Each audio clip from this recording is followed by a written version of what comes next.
तो चलिए कहानी शुरू करते हैं। अगर आप लोग चैनल पर नए हैं तो चैनल को सब्सक्राइब लाजमी करें। इस कहानी के शुरू में हमें लंदन का सीन दिखाया जाता है और इस वक्त यहाँ पर बहुत तेज बारिश हो रही थी। तभी हम एक टर्किश लड़के को देखते हैं जिसका नाम है इकरम। वो अपने अंकल के सैलून में जाता है जिनका नाम है अजीम। लेकिन इकरम जैसे ही अंदर आता है वो शॉप के दरवाजे पर क्लोज का साइन लगा देता है। इसके बाद वो जाता है अपने अंकल के पास। यहीं पर हम एक आदमी को देखते हैं जिसका नाम था शोएका। अजीम नाम का ये गंजा इकरम के हाथ में कुछ तरह देता है। तभी शोएका को भी डाउट हो जाता है कि जरूर कुछ न कुछ गड़बड़ है, इसलिए वो कोशिश करता है यहाँ से भागने की, लेकिन वो यहाँ से भाग पाता इससे पहले इकरम उस तरह चला देता है उसके गले पर। तभी हम शहर की दूसरी तरफ एक लड़की को देखते हैं जिसका नाम है तातियाना। तातियाना एक फार्मेसी में जाती है और वहाँ डॉक्टर से कहती कि मुझे मदद चाहिए, लेकिन डॉक्टर उसकी मदद करने से साफ साफ मना कर देता है। तभी उस डॉक्टर की नजर पड़ती है तातियाना की बॉडी से बहते हुए खून पर। इतने में तातियाना बेहोश होकर के नीचे गिर जाती है। फिर ये लोग उसे लेकर के जाते हैं हॉस्पिटल। वहाँ जाने के बाद डॉक्टर को पता चलता है कि ये लड़की तो प्रेग्नेंट है। डॉक्टर इन दोनों को बचाने की बहुत कोशिश करते हैं लेकिन तातियाना की मौत हो जाती है। लेकिन इन लोगों ने किसी तरीके से उसके बच्चे को बचा लिया था। यहाँ पर जिस लेडी डॉक्टर ने तातियाना का इलाज किया था उसका नाम है हैना। अब वो बहुत ज्यादा परेशान है। वो कैसे भी करके जानना चाहती है तातियाना की फैमिली के बारे में ताकि इस बच्चे को उनके पास पहुँचा सके। इसीलिए वो तातियाना की डायरी ले लेती है। इसके बाद वो पहुँचती है अपने घर पर जहाँ पर हम मैना का अंकल और आंटी को देखते हैं। हैना के अंकल का नाम है स्टीफन और आंटी का नाम है हेलन। फिर हैना अपनी डायरी देती है अपने अंकल को पढ़ने के लिए। उसने ऐसा इसीलिए किया क्योंकि उसे रशियन लैंग्वेज नहीं आती थी। डायरी को देखकर के स्टीफन गुस्सा करने लगता है हैना पर और कहता है कि तुम्हें शर्म नहीं आती कि तुमने एक मरी हुई लड़की की डायरी चुरा ली। तब हैना कहती कि मैंने ये डायरी इसीलिए ली ताकि मैं उसकी फैमिली का पता लगा सकूं और उसके बच्चे को उन तक पहुंचा सकूं। तभी इस डायरी में हैना को एक विजिटिंग कार्ड मिलता है और ये कार्ड था एक रेस्टोरेंट का। हैना तैयारी करने लगती उस रेस्टोरेंट में जाने की। तभी हमें पता चलता है कि इस रेस्टोरेंट को सिमोन नाम का एक रशियन माफिया चलाता है। यहीं पर हम सिमोन के बेटे को देखते हैं जिसका नाम है किरिल और उसके साथ में उसका ड्राइवर है जिसका नाम है निकोलाई। निकोलाई ड्राइवर होने के साथ साथ बॉडीगार्ड भी है किरिल का। अब किरिल निकोलाई को भेजता है अपने घर पर उन मेहमानों को लाने के लिए। तभी यहाँ पर हैना पहुंच जाती है और फिर जैसे ही ये दरवाजे को नॉक करती है तब सिमोन आकर के खोलता है दरवाजे को। फिर वो हैना को लेकर के जाता है अंदर। तभी हैना वो विजिटिंग कार्ड दिखाते हुए कहती है कि मुझे ये कार्ड मिला एक लड़की के पास से जिसका नाम था तातियाना, लेकिन अब उसकी मौत हो चुकी है। हैना सिमोन से पूछती क्या वो यहाँ पर काम किया करती थी। तब सिमोन साफ साफ मना कर देता है और कहता है कि इस रेस्टोरेंट में बहुत सारे लोग आते जाते हैं, हर एक के पास ऐसा कार्ड है, इसीलिए मैं नहीं जानता उस लड़की को। तब हैना कहती कि मेरे पास उस लड़की की डायरी भी है, शायद उससे उसके बारे में कुछ इन्फॉर्मेशन मिल जाए कि आखिर उसकी फैमिली कहाँ पर है। इस बात को सुनकर के सिमोन बहुत ही ज्यादा टेंशन में आ जाता है और ऐना से कहता है कि क्या कल तुम वो डायरी मेरे पास लेकर के आ सकती हो। इतना पूछने के बाद वो ऐना से कहता है कि तुम कहाँ पर रहती हो और किस हॉस्पिटल में काम करती हो। तब ऐना उसे सारी बात बता देती है। फिर जैसे ही ऐना बाहर निकलती है तभी यहाँ पर निकोले आ जाता है। जब वो ऐना की बाइक को देखता है तो उसे बहुत ही ज्यादा पसंद आ जाती है, इसीलिए वो उससे पूछता है कि क्या तुम इस बाइक को बेचना चाहती हो। तब ऐना उसे मना कर देती है, लेकिन निकोले उसे लाइन मारने की कोशिश करता है और डिनर पर चलने के लिए भी पूछने लगता है, लेकिन हैना मना करके चली जाती है यहाँ से। फिर रात में जब वो अपने अंकल के साथ बैठ करके डिनर कर रही थी तब हैना के अंकल बहुत ही ज्यादा नशे में थे, इसलिए वो हैना से पूछते हैं कि तुम और कितने दिन रुकने वाली हो यहाँ पर। इस बात को सुनकर के हेलन गुस्सा हो जाती है और कहती है कि वो हमारी बच्ची है तो उसकी मर्जी चाहे वो जब तक यहाँ पर रह सकती है। लेकिन ये बात हैना के दिल पर लग गई थी और हाल ही में उसका ब्रेकअप भी हुआ था। इसी बीच वो फौरन चली जाती है यहाँ से। इसी बीच हम किरिल को देखते हैं जिसके पास कॉल आता है जिम का। वो किरिल को बताता है कि काम हो चुका है, इसीलिए किरिल इशारा करता है निकोलाई को और फिर ये दोनों पहुंच जाते हैं जिम के सैलून पर। अजीम निकोलाई से कहता है कि तू तो बारी खड़ा रहे। दरअसल अजीम निकोलाई को बिल्कुल भी पसंद नहीं करता था। जब ये दोनों अंदर आते हैं तभी अचानक से इकराम इनके सामने आ जाता है, जिसे देखकर के निकोलाई गला पकड़ लेता है उसका। तब अजीम कहता है कि साले छोड़ इसे, ये भतीजा है मेरा। फिर ये लोग अंदर जाते हैं और फ्रीजर को खोलते हैं। तब हम शोएका की बॉडी को देखते हैं। उसकी लाश को देखकर किरिल हंसने लगता है और कहने लगता है कि ये कभी मेरे भाई से भी बढ़कर के हुआ करता था, लेकिन आखिर मुझे इसे मरवाना पड़ा। फिर वह जीन को शाबाशी और बहुत सारे पैसे देता है और कहता है कि इसी तरीके से हमारे काम को करते रहो। इसके बाद वह उसकी लाश को डिफ्रोस्ट करने के लिए ड्राई लगा देता है उसके मुंह पर, इसलिए पूरी की पूरी बॉडी डिफ्रोस्ट हो जाती है। इसके बाद किरिल उसके हाथों की उंगलियों को काट करके रख लेता है अपने पास, फिर उसकी बॉडी को ले जा करके फेंक देता है एक नदी में। वह दूसरी तरफ हम ऐना के अंकल को देखते हैं जिसने उस डायरी को पढ़ लिया था,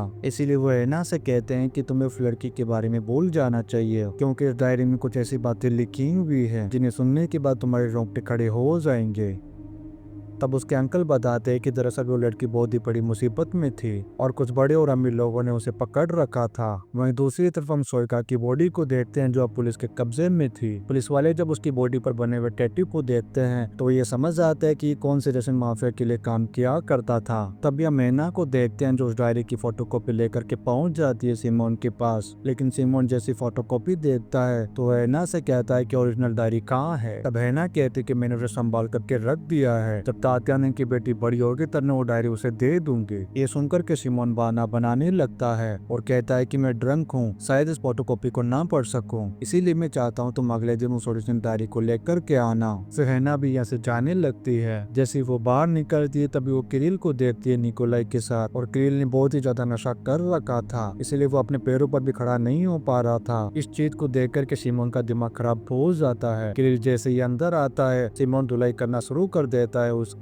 तब निकोलाई बीच में आकर की कोशिश करता है तीर को बचाने की। सिमोन जब इस चीज को देखता है तो निकोलाई को उसकी औकात याद दिलाता है। फिर जब निकोलाई बाहर आता है तभी उसकी नजर पड़ती है एना पर, जो अपनी बाइक को स्टार्ट करने की कोशिश कर रही थी। तब निकोलाई आता है एना की मदद करने के लिए, लेकिन उससे भी वो गाड़ी स्टार्ट नहीं होती है। तब वो एना से कहता है कि अगर तुम चाहो तो मैं तुम्हें तुम्हारे घर छोड़ सकता हूँ। तब एना भी उसकी गाड़ी में बैठ जाती है। रास्ते में वो निकोलाई से बात करने की कोशिश करती है तात्याना के बारे में, लेकिन निकोलाई कहता है कि मैं कुछ भी नहीं जानता, और निकोलाई कहता है कि मैं तो बस एक ड्राइवर हूँ। इसी बीच एना का घर आ जाता है और निकोलाई भी चला जाता है यहाँ से वापस।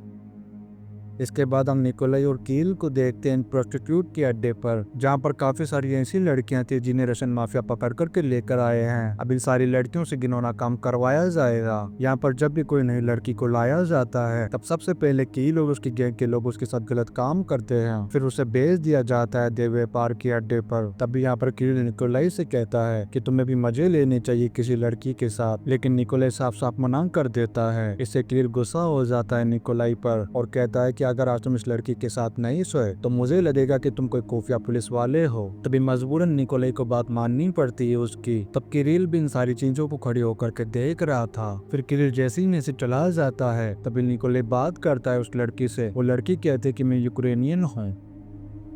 तब निकोलाई उसे उसका नाम पूछता है और उसे कुछ पैसे भी देता है। फिर वो चला जाता है यहाँ से। वही हम एना को देखते हैं जिसकी गोद में बच्ची है तात्याना की। एना ने इस बच्ची का नाम रख दिया था क्रिस्टीन, और एना इस बच्ची से इतना प्यार इसीलिए भी कर रही थी क्योंकि हाल ही में एना ने भी अपने पेट में अपनी बच्ची को खो दिया था। तभी अचानक यहाँ पर सिमोन आ जाता है और एना को धमकी देते हुए कहता है कि मैंने उस फोटोकॉपी को पढ़ा था जिसमें बार बार मेरे बेटे किरिल का नाम लिखा हुआ था, इसलिए मैं चाहती हूँ कि चुपचाप वो डायरी तुम मुझे दे दो और बदले में जो तुम्हें चाहिए वो मैं तुम्हें दे दूंगा। यहाँ तक कि मैं तुम्हें तात्याना के घर का एड्रेस भी बता दूंगा। इतना कहने के बाद सिमोन चला जाता है यहाँ से। अब एना जाती है अपने अंकल के पास और फिर उन्हें सारी बात बता देती है। तब हमें पता चलता है कि उसके अंकल कभी केजीपी में हुआ करते थे और वो वहाँ पर अकाउंटेंट थे। वो एना से कहते हैं कि मैं जानता हूँ कि सिमोन कितना खतरनाक आदमी है और उसकी गैंग बहुत ही खतरनाक और कितनी बड़ी है, इसीलिए तुम्हें उन लोगों से दूर रहना चाहिए। फिर वो डायरी में लिखी हुई एक बात बताते हुए कहते हैं कि जब तात्याना पहली बार शहर में आई थी तब किरिल ने उसे पकड़ लिया था और उसके साथ में जबरदस्ती करने की कोशिश की, लेकिन काफी कोशिश करने के बावजूद भी वो उसके साथ में कुछ भी नहीं कर सका। इस चीज को देखकर कि सिमोन का दिमाग खराब हो गया। तब उसने अपने बेटे को पीटा और तात्याना के साथ गलत काम कर दिया। फिर उसने अपने बेटे किरिल से कहा कि ऐसे काबू में किया जाता है औरतों को। इससे हमें पता चलता है कि क्रिस्टीन का बाप कोई और नहीं बल्कि सिमोन नाम का ये माफिया है। इन बातों को सुनकर के एना की भी पैन गिली हो जाती है और वो फैसला करती है कि वो डायरी दे देगी सिमोन को। तभी हम किरिल को देखते हैं जो एक पूरा ट्रक भरकर के शराब लेकर के आया था। तभी यहाँ पर सिमोन आ जाता है और पिटने लगता है किरिल को, क्योंकि उसे पता चल गया था कि सोइका को इसी ने मरवाया था। इसीलिए सिमोन बहुत ही ज्यादा गुस्से में है, क्योंकि सोइका बहुत ही अच्छा काम कर रहा था इनके लिए। तब किरिल कहता है कि वो आदमी मुझे बिल्कुल भी पसंद नहीं था। तभी निकोले भी बचाने की कोशिश करता है किरिल को। तब सिमोन को यहाँ पर एहसास होता है कि निकोले बहुत ही शरीफ आदमी है। तब सिमोन निकोलाई से कहता है कि अगर तुम मेरी फैमिली में शामिल होना चाहते हो तो तुम्हें मेरा एक काम करना होगा, तुम्हें कैसे भी करके एना से वो डायरी लानी होगी। फिर अगले दिन एना की पूरी फैमिली जो एक रेस्टोरेंट में बैठी हुई थी। तब निकोले पहुंच जाता है वहाँ पर। उसे देख करके एना के अंकल को गुस्सा आ जाता है। तब वो निकोले से कहते हैं कि मुझे हल्के में लेने की कोशिश मत करना, क्योंकि मैं केजीपी में हुआ करता था। लेकिन निकोले उसे बिल्कुल भी नहीं डरता है और एना से डायरी मान लेता है। तब एना भी उसे वो डायरी फौरन निकाल करके दे देती है और कहती है कि तात्याना का एड्रेस कहाँ है। तब निकोले कहता है कि मुझे किसी भी एड्रेस के बारे में नहीं पता। इतना कहने के बाद वो आ जाता है बाहर। तब एना भी आकर के उसे धमकी देती है, लेकिन निकोले को कोई भी फर्क नहीं पड़ता है। वो यहाँ से सीधा पहुंच जाता है सिमोन के पास और वो उसे वो डायरी दे देता है। डायरी लेने के बाद सिमोन निकोले से कहता है अब तुम्हें कैसे भी करके एना के अंकल को ऊपर पहुंचाना होगा, क्योंकि उस बुड्ढे ने उस डायरी को पढ़ लिया है और वो हमारे लिए अब खतरा बन सकता है। इतना कहने के बाद वो उस डायरी को जला देता है। फिर अगले दिन एना जैसी हॉस्पिटल से बाहर आती है, तभी वो निकोले को देखती जो उसकी बाइक को लेकर के आया था। वो एना से कहता है कि मैंने तुम्हारी बाइक को ठीक करवा दिया था। इतना कहने के बाद वो तात्याना के घर का एड्रेस दे देता है। वही दूसरी तरफ हम विक्रम को देखते हैं जो फुटबॉल मैच देखने के लिए जा रहा था। तभी अचानक से दो लोग आते हैं और उसका काम तमाम कर देते हैं। यहाँ पर हमें पता चलता है कि इसका सोइका के भाइयों ने मारा है। जैसे ही अजीम को इस बात का पता चलता है तो फौरन पहुंच जाता है सिमोन के पास और उसे बताता है कि उन लोगों ने मेरे भतीजे को ऊपर पहुंचा दिया, लेकिन मुझे इसीलिए जिंदा छोड़ दिया ताकि मैं किरिल को ले जाकर के उनके हवाले कर दूं। इस बात को सुनकर के सिमोन बहुत ही ज्यादा चौंक जाता है। वो अजीम से कहता है कि क्या उन्होंने पहले किरिल को कभी देखा है। तब अजीम कहता है कि नहीं। तब सिमोन कहता है कि तुम उन्हें जाकर के ये यकीन दिला दो कि जल्दी किरिल उन्हें मिल जाएगा। वो यहाँ मैना को देखते हैं जो फिर से आई है सिमोन के घर पर। तभी उसे बाहर किरिल निकोलाई मिलते हैं। तभी एना किरिल से कहती कि तेरे बाप ने गलत काम किया था एक नाबालिग के साथ जिसका भी एक बच्चा भी है। ये सुनकर के किरिल गुस्सा होने लगता है और निकोलाई से कहता है कि इस लड़की को यहाँ से भगा दो। एना ये सारी बात निकोलाई को भी बता देती है। तब वो एना से कहता है कि तुम इन दफों में मत पड़ो, तुम जानते नहीं कि ये लोग कितने खतरनाक है। इतना कहने के बाद जब वो अंदर जाता है तो सिमोन उसे कोसता है कि क्या तुमने एना के अंकल को ऊपर पहुंचा दिया है। तब निकोलाई कहता है कि हाँ। ये सुनकर के सिमोन की खुशी का ठिकाना नहीं रहता है। फिर वो निकोलाई से कहता है कि जल्दी तुम्हें हमारी फैमिली का टैटू मिल जाएगा। निकोलाई जाकर के किरिल को बताता है ये बात कि जल्दी मैं अब तुम्हारी फैमिली का हिस्सा बनने वाला हूँ और मेरी बॉडी पर भी स्टार का टैटू बनाया जाएगा।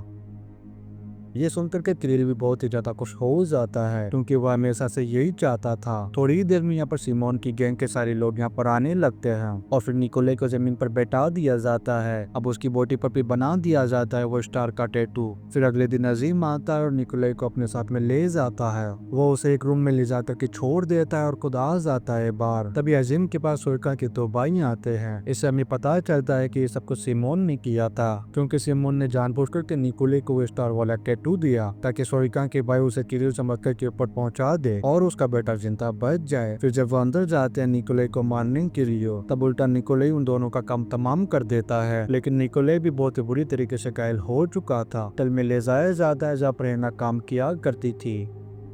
जब उसे होश आता है तो एना उसके पास जाती है और कहती है कि मेरे अंकल का कहीं भी पता नहीं चल रहा है। अगर जल्दी वो मुझे नहीं मिले तो मुझे पुलिस में जाकर के रिपोर्ट लिखवानी होगी। तब निकोले कहता है कि मैंने तुम्हारे अंकल को एक दूसरे देश में रखा है, वो भी 5 स्टार होटल में। तब एना पूछती कि आखिर तुम हो कौन, लेकिन निकोले उसे कुछ भी नहीं बताता। तभी यहाँ पर वही पुलिस ऑफिसर आता है जिसके पास सोइका की डेड बॉडी थी। फिर वो बात करने लगता है निकोले से। तब हमें पता चलता है कि निकोले असल में एक सीक्रेट एजेंट है FBI का और वो सिमोन की पूरी गैंग का खात्मा करने के लिए यहाँ पर आया था। तभी पुलिस ऑफिसर निकोलाई को बताता है कि कैसेफी एम6 और FBI को लग रहा है कि तुम उन्हें धोखा दे रहे हो, क्योंकि तुमने अपनी बॉडी पर स्टार का टैटू बनवा लिया, इसीलिए अब वो लोग तुम्हारा साथ छोड़ने वाले हैं। लेकिन मैं नहीं जानता कि तुम्हारी अगली प्लानिंग अब क्या है। तब निकोलाई बताता है कि मैं सिमोन की कुर्सी पर बैठने वाला हूँ, तभी मैं उसकी पूरी गैंग का खात्मा कर सकूंगा और मेरे पास एक ऐसा सबूत है जिसके जरिए से तुम सिमोन को अरेस्ट कर पाओगे। निकोलाई बताता है कि उसने एक लड़की के साथ गलत काम किया था और वो लड़की अब मर गई है, लेकिन उसने एक बच्ची को जन्म दिया जो अभी भी जिंदा है और तुम सिमोन से उसका DNA मैच करवा सकते हो, जिससे सिमोन पहुंच जाएगा जेल के अंदर। अब अगले दिन पुलिस वाले पहुंच जाते हैं सिमोन के घर पर और उसका ब्लड सैंपल ले लेते हैं। इस चीज से सिमोन बहुत ही ज्यादा टेंशन में आ जाता है और किरिल से कहता है कि हॉस्पिटल जाकर के उस बच्ची को लेकर के आए। फिर जब किरिल हॉस्पिटल में दाखिल होता है तब हेना उसे देख लेती है, इसलिए वो भाग करके जाती है उस रूम में जहाँ पर उस छोटी बच्ची को रखा गया था, लेकिन उसके पहुंचने से पहले किरिल उसे उठा करके ले जा चुका था। अब हेना जाती है निकोले के पास और उसे सारी बात बता देती है। तब निकोले कहता है कि मुझे पता है कि किरिल कहाँ गया होगा। फिर ये दोनों भी निकल पड़ते हैं। उधर हम किरिल को देखते हैं उसी नदी के पास जिसमें उसने शोइका की बॉडी को फेंका था, लेकिन किरिल इस मासूम बच्चे को मारना नहीं चाहता था, इसीलिए वो नदी किनारे बैठ करके रोने लगता है, लेकिन इसके पास और कोई दूसरा रास्ता भी नहीं था। फिर जैसे ही इस बच्ची को फेंकने वाला था तब यहाँ पर निकोले आ जाता है हेना के साथ और वो किरिल को समझाने लगता है कि तुम्हारा बाप इतना जालिम इंसान है कि एक बच्ची को मरवाना चाहता है, इसलिए या तो अब तुम्हें मुझे चुनना होगा या फिर अपने बाप को। तब किरिल निकोले को चुनता है और माफी भी मांगता है उससे। किरिल कहता है कि मुझे पता नहीं था कि मेरा बाप तुम्हें फंसा करके मरवाना चाहता है। निकोले किरिल से कहता है कि अब हम दोनों पार्टनर बनेंगे और दोनों मिलकर के पूरी गैंग को चलाएंगे। ये सुनकर के किरिल बहुत ही ज्यादा खुश हो जाता है और चला जाता है यहाँ से। तब हेना निकोले से पूछती कि आखिर तुम कौन हो, लेकिन तब भी वो कुछ भी नहीं बताता कि ऐसे वक्त गुजरता है और हम हेना को देखते हैं जिसने क्रिस्टियन को बहुत ले लिया था और वहीं दूसरी तरफ अब निकोले माफिया बॉस बन चुका था। सिमोन को भी अरेस्ट कर लिया गया था और अब निकोले धीरे धीरे करके इस पूरी गैंग का सफाया कर देगा और इस सीन के साथ एक कहानी इंस्टेंट प्रोमिसेस पर खत्म हो जाती है। वीडियो कैसा लगा आप लोग कमेंट करके लाजमी बताएं। अगर आप लोग चैनल पर नए हैं तो चैनल को सब्सक्राइब लाजमी करें। आप लोग वीडियो को like and comment share and subscribe लाजमी करें। मिलते हैं नेक्स्ट वीडियो में। Thank you.